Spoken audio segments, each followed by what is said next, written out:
সম্মানীয় দর্শক, মাধ্যমিক নিয়ে ছেলে খেলা। এবার নিজেদের পকেট থেকে জরিমানা দেবেন বেশ কয়েকটি স্কুলের প্রধান শিক্ষকেরা। হ্যাঁ, মাধ্যমিক নিয়ে ছেলে খেলাই হয়েছে। যদি ভিডিওটি আপনারা শেষ পর্যন্ত দেখতে থাকেন তাহলে বুঝতে পারবেন যে এই বিরল ঘটনা কিন্তু ঘটে গেছে। মধ্যশিক্ষা পর্ষদের তরফ থেকে এই মর্মে একটি নির্দেশিকা জারি করা হয়েছে যে প্রধান শিক্ষকদের নন জুডিশিয়াল 10 টাকার স্ট্যাম্প পেপার লিখে জানাতে হবে। তো প্রধান শিক্ষকদের এমন নির্দেশিকা কেন দিলেন, কিভাবে তারা মধ্যশিক্ষা পর্ষদের মাধ্যমিক পরীক্ষা নিয়ে ছেলেখেলা করলো এবং হাইকোর্টের কি জানিয়েছে এ ব্যাপারে, বা হাইকোর্ট থেকে কি আপডেট রয়েছে, সমস্ত কিছু আপডেট দেওয়ার চেষ্টা করব আজকের ভিডিওতে। ভিডিও ভালো লাগলে অবশ্যই চ্যানেলটি সাবস্ক্রাইব করবেন, পাশের ঘন্টাটি বাজে রাখবেন এই ধরনের লেটেস্ট আপডেট সবার আগে পাওয়ার জন্য। তো চলুন দেখে নিই এ ব্যাপারে কি আপডেট রয়েছে হাইকোর্টের তরফ থেকে, যে মাধ্যমিক পরীক্ষা নিয়ে কি ঘটনা ঘটলো চলুন দেখে নিই। এখন এ ব্যাপারে যে আপডেট রয়েছে তা হলো মধ্যশিক্ষা পর্ষদের নাম নথিভুক্ত করাতে হয় নবম শ্রেণীতে, আর সেই রেজিস্ট্রেশনের একটা নির্দিষ্ট সময় ধার্য করা হয়ে থাকে। আপনারা জানেন যে এবছর তা ধার্য করা হয়েছিল, তবে এই রেজিস্ট্রেশন নিয়ে উদাসীন রাজ্যের কয়েকটি স্কুল, যার জেরে কলকাতা হাইকোর্টের বিচারপতি বিশ্বজিৎ বসুর তোপের মুখে পড়লেন সংশ্লিষ্ট স্কুলের প্রধান শিক্ষকেরা। রেজিস্ট্রেশন না হওয়ায় এবার প্রধান শিক্ষকদের নিজের পকেট থেকে দিতে হবে ফাইন, এমনই নির্দেশ দিয়েছেন বিচারপতি বিশ্বজিৎ বসু।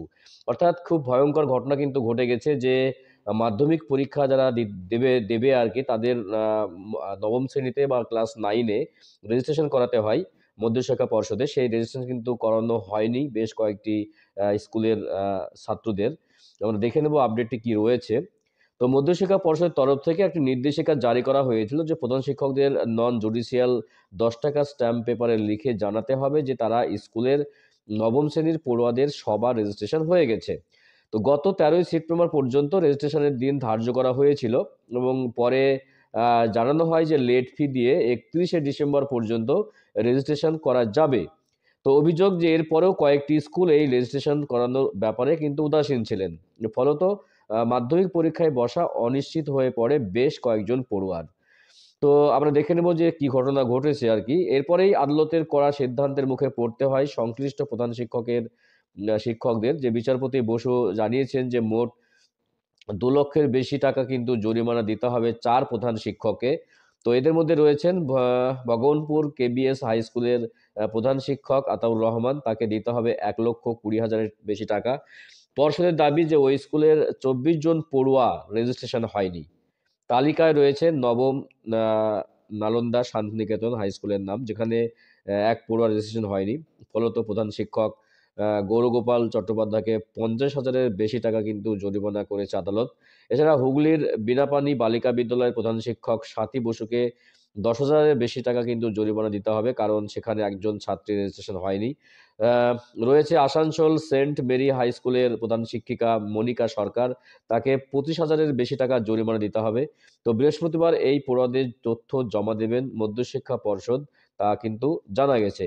তো বুঝতে পারছেন, কিন্তু খুব অবাক করার মতো সংবাদ ছিল যে নবম শ্রেণীর যে রেজিস্ট্রেশন সেটা কিন্তু করা হয়নি, এনাদের উদাসীনতার হোক বা যে কোনো কারণে হোক হয়নি, যে কারণের জন্য কিন্তু এই প্রধান শিক্ষকদের জরিমানা কিন্তু গুনতে হবে। তো ভবিষ্যতে যাতে এরকম কোনো স্কুলের প্রধান শিক্ষকদের এরকম জরিমানা না হয়, বা ছাত্র ছাত্রীদের নিয়ে এই ধরনের ছিনিমিনি খেলা না হয়, বা মাধ্যমিক পরীক্ষা নিয়ে যেন ছেলে খেলা না হয়, এটা কিন্তু লক্ষ্য রাখবেন। এবং ভিডিওটি বেশি বেশি করে লাইক এবং শেয়ার করবেন, এরকম ঘটনা যেন ভবিষ্যতে আমাদের রাজ্যে না ঘটে। তো গুরুত্বপূর্ণ আপডেট দেওয়ার চেষ্টা করলাম আজকের ভিডিওতে। ভিডিও ভালো লাগলে অবশ্যই চ্যানেলটি সাবস্ক্রাইব করে পাশের ঘন্টাটি বাজে রাখবেন এই ধরনের লেটেস্ট আপডেট সবার আগে পাওয়ার জন্য। তো দেখা হচ্ছে নেক্সট ভিডিওতে এই ধরনের গুরুত্বপূর্ণ আপডেট বা কারেন্ট সংবাদ নিয়ে। ভালো থাকবেন, সুস্থ থাকবেন। অসংখ্য অসংখ্য ধন্যবাদ।